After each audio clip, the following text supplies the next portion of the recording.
ओरिया मकबूल जान साहब हैं, उनका स्टेटमेंट था, और साथ में उनके बैठे थे जफर इलाली साहब जो आपके सीनियर डिप्लोमेट हैं, वो बिल्कुल बैठे थे। उसमें ओरिया मकबूल जान साहब ने बोला था कि मुझे अंदर से बात पता लगी है कि इन्होंने बोला है कि शी जिनपिंग, व्लादिमीर पुतिन और नरेंद्र मोदी तीनों से मेरी मीटिंग करवाओ।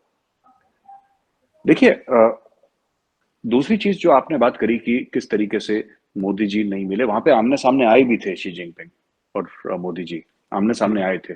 राइट। मोदी जी ने जो हमें पता लग रहा है कि उन्होंने नजरें फेरी और चले गए।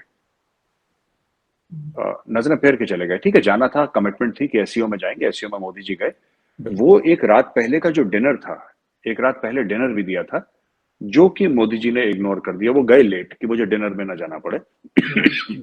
राइट। उन्होंने वो डिनर जो हेड्स ऑफ स्टेट के लिए था, उसमें शी जिनपिंग भी नहीं आया, उसमें मोदी जी भी नहीं आए। और आप अगर देखें हमारे फॉरेन ऑफिस से जो डॉक्टर जयशंकर लगातार बोल रहे हैं, जी। डॉक्टर जयशंकर जो लगातार चाइना के बारे में जब लोग पूछते हैं तो जो बयान देते हैं, इतने सख्त लफ्ज मैंने नहीं सुने, क्योंकि हमारा जो फॉरेन ऑफिस है वो बड़े नाप तोल के बोलता है। बिल्कुल तो मैं तो उनसे अक्सर ये बोलता हूँ, जब भी मिलता हूँ एमईए वालों से, मैं बोलता हूँ उनसे कि आप लोग ऐसे बोलते हैं जैसे कर्ज दे रहे होंगे किसी को ना, बड़े बड़े बड़े हिसाब से, बड़े हाथ सोच रोक के बोलते सोगन हैं। कसम। हाँ, बिल्कुल सोच के, और उनका काम भी ऐसा है, फॉरेन ऑफिस का बिल्कुल काम भी ऐसा है। बिल्कुल बिल्कुल। वो तो मुझ जैसे लोग हैं जो फजूलियात कर जाते हैं, टेलीविजन पे कभी कुछ बोला, लेकिन फॉरेन ऑफिस तो फिर फॉरेन ऑफिस है भाई मुल्क का। बिल्कुल वो तो बड़ा बिल्कुल। नाप तोल के बात करते हैं। खैर, फखर साहब, बात ये हो गई कि बात ये हुई कि वहां पे उन लोगों को भी इग्नोर कर दिया जो चाइनीज थे। जी। और तीसरी बड़ी बात है कि व्लादिमीर पुतिन को दो बातें बोली मोदी जी ने। हाँ। एक तो उन्होंने डेमोक्रेसी की बात बोली, यस। जब रशिया का कोई लेना देना है नहीं डेमोक्रेसी के साथ। जी। और दूसरी चीज उन्होंने बात करी कि ये लड़ाई जो है ना, इसको बंद बंद करिए ये ज्यादा। जबकि इंडिया को फायदा है लड़ाई से, क्योंकि हमें तेल सस्ता मिल रहा है, कोल सस्ता जी। मिल रहा है। फिर भी भारत ने पब्लिक प्लेटफॉर्म पर रशिया को बोला है कि this is not the time for war, ये जंग का वक्त नहीं है। जंग का वक्त तो खैर कोई भी नहीं होता, कोई बिल्कुल। ये नहीं कह सकता कि ये जंग जंग कोई अच्छी बात है, इसका ये वक्त है। एग्जैक्टली। बेशक। कोई शुभ मुहूर्त तो होती नहीं, लेकिन ये बोला है, तो इंडिया का एक क्लियर स्टैंड है इस मामले में, फखर साहब। राइट। अफसोस के साथ ये कहना पड़ता है कि अगर हालांकि हम दुनिया में किसी से भी हाथ मिला लेते हैं, तो अगर मोदी जी से हाथ मिला लिए जो हमारे पड़ोस के प्राइम मिनिस्टर एक बड़े मुल्क है, तो उसमें क्या मतलब मसला क्या है। लेकिन अफसोस के साथ कि वो भी इतने प्रेशर में है कि शायद उसकी वजह से भी उसने कहा कि यार अब बस अगर करूंगा तो एक नया ड्रामा शुरू हो जाएगा, क्योंकि गालिबन इमरान खान साहब का प्रेशर भी उनके ऊपर बराबर मौजूद है, और वो फिर कुछ और उसको रंग देना शुरू कर लेंगे। तो शायद ये वजह थी। हालांकि जो खबरें आ रही थी यहाँ पे बड़े लोग क्लियर थे कि शायद कुछ ना कुछ थोड़ी बहुत, ज्यादा तो नहीं लेकिन थोड़ी बहुत बात होगी, या हाथ मिलाया जाएगा, या फिर एक दूसरे की खैरियत दरियाफ्त की जाएगी, और कुछ भी ऐसा नहीं। नहीं, बिल्कुल ऐसा है कि फखर साहब देखिए ना, अ, ये मैं फिर कह रहा हूँ कि नवाज शरीफ और अटल जी उस वक्त प्राइम मिनिस्टर थे इंडिया के, कारगिल के वक्त उनकी तब भी बात चली थी। हाँ, जी। जब पार्लियामेंट अटैक्स हुए थे, थोड़ा सा लेवल डाउनग्रेड कर दिया था, लेकिन बात तभी भी चल रही थी। यू नो डिप्लोमेटिक चैनल्स रहते हैं आपके, हम्म। ठीक है, और दुनिया भर के इनके और जराए हैं जिनसे बात हो जी सकती बिल्कुल। है, और होती भी है। ये पहली बार इतनी मैं ठंडी देख रहा हूँ, सर्द हवाएं जो हैं चल रही हैं, और कई वजूहात हैं इसकी, हाँ लेकिन बिल्कुल, ये मुझे ऐसा थोड़ा सा लगता है। समझने की कोशिश हाँ, करेंगे आपसे कि जी मतलब जी जी पहले जी, अगर नहीं हुआ जंग के दौरान, तो अब क्या ऐसी बात हुई है कि जी, जिसमें बिल्कुल ज, ही। जंग के दौरान बातचीत कम हो गई थी, पर ऐसा नहीं हुआ कि बातचीत बंद हो गई। ये देखिए ना, मैं आपको बताता हूँ। जी। इमरान खान को जातियात पे नहीं उतरना चाहिए था। हम्म। आप आप क्रिटिसाइज करते इंडिया को, आपका पूरा हक है। यस। पाकिस्तान को, अगर पाकिस्तान नहीं सपोर्ट करता 370-35 का एब्रोगेशन, तो पाकिस्तान का पूरा हक है इस पर बोलने का, जी। पूरा हक है कि पाकिस्तान एहतजाज करे, अपना एहतजाज अपना दर्ज करवाए, चाहे ओआईसी में करवाए, चाहे यूनाइटेड नेशंस में करवाए, वो जी। पाकिस्तान का हक है। खुद मुख्तार मुल्क है पाकिस्तान, और इसमें भारत तो कुछ नहीं कह सकता पाकिस्तान को कि आप करिए ना करिए, वो तो पाकिस्तान की जी मर्जी है। बिल्कुल। और ये इंडिया भी समझता है, ये हर मुल्क समझता है। हमें अमेरिका की कोई बात समझ में नहीं आती, हम बोलते हैं, लेकिन बात यह है कि जब आप किसी भी हेड ऑफ स्टेट पे, और आज की तारीख में अगर मोदी जी भी पर्सनली चाहें पाकिस्तान देखिए मोदी जी सिर्फ प्राइम मिनिस्टर नहीं, he is a phenomena in India. वो बहुत यस। इंडिया में उनकी बहुत इज्जत है।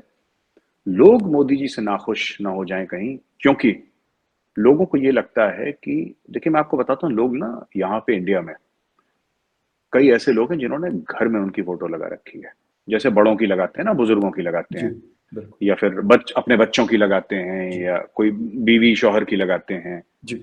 उस तरीके से ऐसे कई लोग हैं जो, तो उनका एक अलग मकाम है। He is not just the prime minister of India.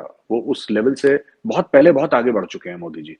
उनका सिर्फ इससे चीज नहीं है कि he is the prime minister of India, वो अब लेवल 2 पे आ गया। वो उनका ऐसा हो गया है कई लोगों के साथ कि जैसे घर के, मैं जानता हूं कि मोदी जी को कुछ लोग जब क्रिटिसाइज करते हैं तो सगे भाइयों में लड़ाई मैंने देखी है।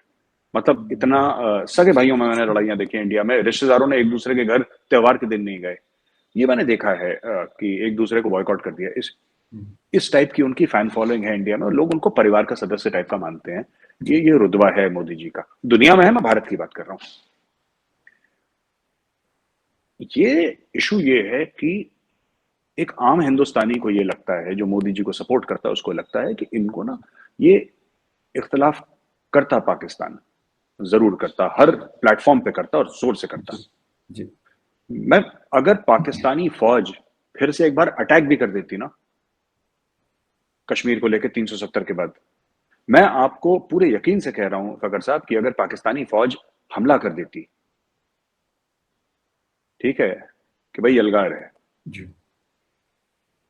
उसकी भी माफी थी, जरूर। खून बह जाता, फिर भी ये हाथ मिल जाते। लेकिन जो ये जातियात पे उतर गए ना इमरान खान, ये इन्होंने बहुत गलत करा है। और मैं बता रहा हूँ इसका, इमरान खान को शायद किसी ने एडवाइस नहीं करा, या गलत लोगों ने एडवाइस करा है। इमरान खान साहब को शायद ये पता नहीं है कि देयर आर रेड लाइंस, आप जो क्रॉस नहीं करते, बिल्कुल। है ना, डिप्लोमेसी में, फॉरेन बिल्कुल। अफेयर एंड ही, ऑपोजिशन में कह सकते हैं आज की तारीख में। अगर इमरान खान बोले, इमरान खान का देखिए, इमरान खान की जो घड़ी है ना, पता नहीं भगवान ने कैसी बनाई है उसकी घड़ी आदमी की। ऑपोजिशन में बैठ के वो मोदी जी की तारीफ कर रहा है, बिल्कुल कर रहे हैं। उनकी वीडियो फॉरेन आ पॉलिसी रहे के, हैं। मोदी जी की फॉरेन पॉलिसी की, डॉक्टर जयशंकर की फॉरेन पॉलिसी की, जब वो बात करते हैं, डॉक्टर जयशंकर की तारीफ करते हैं, उनका वीडियो चलाते हैं अपने जलसे पे, तो जी। फॉरेन पॉलिसी किसकी है? वो तो मोदी जी की है ना। बिल्कुल सही। वो तो मोदी जी की फॉरेन पॉलिसी है। तो बेशक। वो मोदी जी की तारीफ रोज करते नहीं थक रहे, और जब वो कुर्सी पे बैठे थे तब वो क्रिटिसाइज करते थे, और वो भी जायज है, वो भी जायज है, आप क्रिटिसाइज जी। जरूर करें। चाइना भी करता है इंडिया की पॉलिसीज, इंडिया चाइना की बिल्कुल। पॉलिसीज क्रिटिसाइज करता है। पर कभी आपने ये नहीं देखा होगा कि शी जिनपिंग ने मोदी जी के ऊपर पर्सनल एक अटैक करा हो, या मोदी जी ने शी जिनपिंग के ऊपर पर्सनल अटैक करा हो। क्योंकि बिल्कुल। जब आप एक ओहदे पे पहुंच जाते हैं ना, तो आपको जेब नहीं देता वैसी बातें करना, जबरदस्त। बिल्कुल है ना। सही। आप बिल्कुल ठीक आप है। एक आप एक लेवल पे पहुंच गए, फिर आपको वो आपकी आपकी जबान बड़ी वो नपी तुली होनी चाहिए। और बेशक। वो खान साहब ने गलत कर दिया।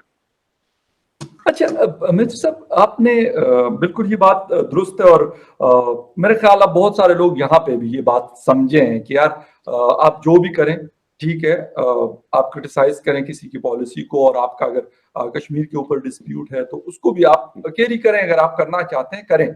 लेकिन किसी की जात पे जाके और किसी को मतलब इस तरह बुरा भला कह के आप गालियां देना, ये कहीं नहीं कर सकते। बेशक आपका शी जिनपिंग से आपकी नहीं लगती, या फिर मोदी जी से आपकी नहीं लगती, या डोनाल्ड ट्रंप से नहीं लगती, या किसी और से, जो बाइडन से नहीं लगती, लेकिन आप पर्सनल अटैक उन पे नहीं कर सकते। उनकी पॉलिसीज को आप क्रिटिसाइज करें, और ये आपका हक है, जिस तरह आपने बोला। सर, कश्मीर के हवाले से एससीओ में कोई बात नहीं हुई, मतलब हैरान कौन है, क्योंकि जी। इंडिया के होते हुए, इंडिया के प्राइम मिनिस्टर और फेवरेट प्राइम मिनिस्टर जो वहां पे मोस्ट पॉपुलर आदमी है इस वक्त हिंदुस्तान में, उनके सामने कोई बात नहीं की है। मुझे लगता है कि कहीं ना कहीं चाइना से सिग्नल मिला है फखर साहब। ओके। चाइना से सिग्नल मिला है, और जो, देखिए 2 साल के बाद, 2 ढाई साल के बाद शी जिनपिंग चाइना से बाहर आए हैं। कोविड के बाद, बिल्कुल। हाँ, क्यों आए हैं? पहली बात, अंदर क्यों थे? कोविड के चलते थे। अब वो बाहर क्यों आए हैं? बाहर इसलिए आए हैं क्योंकि एससीओ जो है वो बेसिकली चाइनीज प्लेटफॉर्म है। Exactly sir. It is a Chinese platform है। एग्जैक्टली। चाइना के प्रेसिडेंट को तो आना ही है, खुद का आपका प्लेटफॉर्म है भाई। बिल्कुल। और एक और सच है इसमें कि होस्ट कंट्री उज्बेकिस्तान थी on the face of it, जो आप और हम समझते हैं, लेकिन एक्चुअली होस्ट जो था वो चाइना था, क्योंकि उज्बेकिस्तान नहीं कर पाता इतने बड़ा लेवल का, उनके पास वो रिसोर्सेज नहीं थे, चाइना ने करवाया सब कुछ।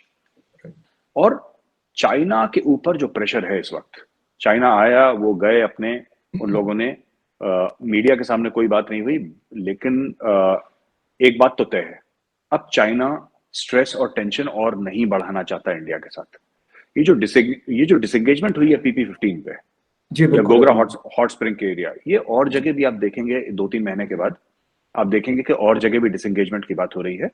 China can not afford multiple points of altercation, least of all with India, क्योंकि उसको एक बात पता है कि देखिए, एक तो ऐसा मुल्क होता है ना जिसको आपने आंखें दिखाई और वो जमीन पे गिर गया, ठीक है, जिसको चाइना ने बोला कि देखा हम आ रहे हैं, फिर देखना 2 लगाएंगे तुम्हें। वो इंडिया के साथ कोशिश करी थी, हो नहीं पाया चाइना का। ट्राई उन्होंने कर ली थी, ट्राई उन्होंने बहुत करा सब, उन्होंने डोकलाम में भी ट्राई करा था, उन्होंने हर जगह ट्राई करा। और दूसरी चीज है ना कि कई पाकिस्तानी एनालिस्ट का ये समझना है कि इसलिए इंडिया कर रहा है क्योंककि अमेरिका का सपोर्ट है। मैं फखर साहब, ये सारे पाकिस्तानी भाई बहन जो आपका प्रोग्राम देख रहे हैं उनको बताता चलूं कि 1962 में जो जंग हुई थी, और उस जंग में हमें हार का सामना करना पड़ा। मैं इंडियन आर्म्ड फोर्सेस की बात कर रहा हूँ, एयरफोर्स को तो टेक ऑफ करने की इजाजत नहीं थी उस वक्त, तो ज्यादातर आर्मी का ही मामला था उस वक्त, और एयरफोर्स ने काफी मदद करी सामान ले जाने में, लेकिन जो एक स्ट्राइक करना होता है एयरफोर्स से, या एक ऑफेंसिव ऑपरेशंस, वो उस समय प्राइम मिनिस्टर थे, उन्होंने मना कर दिया कि साहब आप ना करें। फखर साहब, हुआ ये कि ना चाइना के साथ तो हमारा तब भी चला था, बहुत जंग हुई थी हमारी, हजारों लोगों ने बलिदान दिया था, तो तब तो अमेरिका नहीं था हमारे साथ। 1967 में जो नथुला पास में स्कर्मिश हुआ था, एक हमारे बहुत महान, बहुत बड़े जनरल इंडियन आर्मी में हुआ करते थे, बड़े very very respected name, one of the top generals हमारे थे, जनरल सगत सिंह। तो जनरल सगत सिंह ने जो चाइनीज को शॉक ट्रीटमेंट दी थी नथुला में उस वक्त, 1967 की बात कर रहा हूँ, उसके बाद भी देखिए चाइनीज के साथ ऊपर नीचे होता रहा, दाएं बाएं होता रहा, ये बातचीत चलती रही, लेकिन पहली बार चाइना को ऐसा लगा है, और हम हार जरूर गए थे 1962 की जंग, राइट, लेकिन जो हमारे सिपाही थे उन्होंने आखिरी सांसें अपनी ट्रेंचेस में ही ली, है ना, कि जो सिपाही का धर्म होता है, बिल्कुल, एक जो सिपाही होता है उसके कुछ फराइज होते हैं, ठीक है, कि पीछे नहीं हटोगे, हथियार नहीं डालोगे, तुम जहां हो वहां पे तुम वीर गति को प्राप्त हो जाओ, तुम शहीद हो जाओ वहां पे, वो चलेगा। देखिए, हार जीत जंग में होती रहती है, दैट इज नॉट इम्पोर्टेंट, बिल्कुल, it is important how an army conducts itself in battle. और मैं आपको बताता चलूं कि इस बार जो हुआ है, चाइना, ठीक है, चाइना पुश कर रहा था, लेकिन फिर वो ताइवान स्ट्रेट का मामला हो गया, हाँ, फिर चाइना की इकोनॉमी का मामला हो गया, 4-5 चीजें हो गई। चाइना उस मूड में नहीं था फखर साहब कि वो ज्यादा पुश करे, it was not in a mood, and India is now showing aggressive intent against China. और वो नहीं है कि अमेरिका सपोर्ट कर रहा है या क्वाड में है, ये सब उसका सिर्फ ये कारण नहीं है, उसकी एक वजह ये भी है कि इंडिया को समझ में आ गया है कि decency is not something that the Chinese cherish.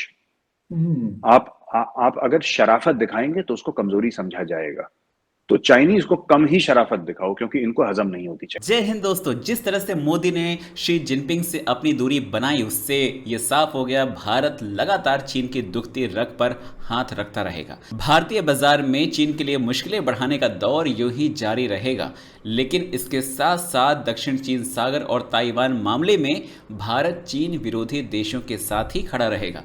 ये बात इस SCO समिट में तय हो गई। हालांकि ये दोनों नेता जो हैं वो एक मंच पर दिखाई दिए, लेकिन इसके बावजूद एक दूसरे से हाथ तक नहीं मिलाया, मतलब हाथ मिलाना तो दूर की बात है, नजरें तक नहीं मिलाई। साथ में खड़े होने के बावजूद दोनों नेताओं की दिल की दूरी साफ नजर आ रही थी। और यही बात पाकिस्तान के साथ भी लागू होती है कि पाकिस्तान जिस तरह से उसकी मीडिया बोल रही थी कि भारत के साथ मुलाकात हो सकती है, शहबाज शरीफ की मीटिंग प्रधानमंत्री मोदी के साथ हो सकती है, लेकिन कुछ भी नहीं हुआ। एक तरह से मोदी ने दोनों नेताओं को साफ कर दिया है कि द्विपक्षीय वार्ता किसी भी कीमत पर संभव नहीं है जब तक आप अपने देशों में सुधार न लाएं, अपने व्यवहार में सुधार न लाएं। पाकिस्तान अपनी जिद में अड़ा है कि जब तक धारा 370 वापस जम्मू कश्मीर में लागू नहीं होगी, जब तक कोई बातचीत नहीं होगी। हालांकि धारा 370 का पाकिस्तान से कोई लेना देना नहीं है, लेकिन इसके बावजूद एक अकड़ है जिसकी वजह से वो आज तबाही के दौर पर खड़ा है। अब चीन की बात करें तो चीन ने बातचीत करने के लिए कहीं ना कहीं अपने सैनिकों को बॉर्डर से पीछे खींचना शुरू कर दिया। साथ ही भारत ने भी वही कदम उठाया, लेकिन हुआ क्या? कुछ भी नहीं। उसको लगा कि इस तरह से वो भारत को साधने में कामयाब हो जाएगा और इसके लिए चीन ने अपनी ओर से मोदी जिनपिंग के बीच द्विपक्षीय वार्ता की तैयारी भी कर ली। चूंकि प्रधानमंत्री को चीनी राष्ट्रपति से नहीं मिलना था, इसीलिए वो इस सम्मेलन में बहुत देरी से पहुंचे। वहीं पर दूसरे नेताओं के साथ प्रधानमंत्री मोदी की अच्छी मुलाकात हुई, अच्छी बातचीत रही। चौंकाने वाली बात यह है कि अर्दोगान से भी मोदी साहब मिले। वहां पर उन्होंने तुर्की के जो राष्ट्रपति हैं तैयब अर्दोगान, उनसे मुलाकात की। दोनों के साथ रिश्ते मजबूत करने के लिए बातचीत की। तो दोस्तों, आपको क्या लगता है कि प्रधानमंत्री मोदी का ये जो फैसला था वो जायज़ था या सही था, देश के हक में था, देश के हित में था? अपने जवाब कमेंट में ज़रूर लिखें।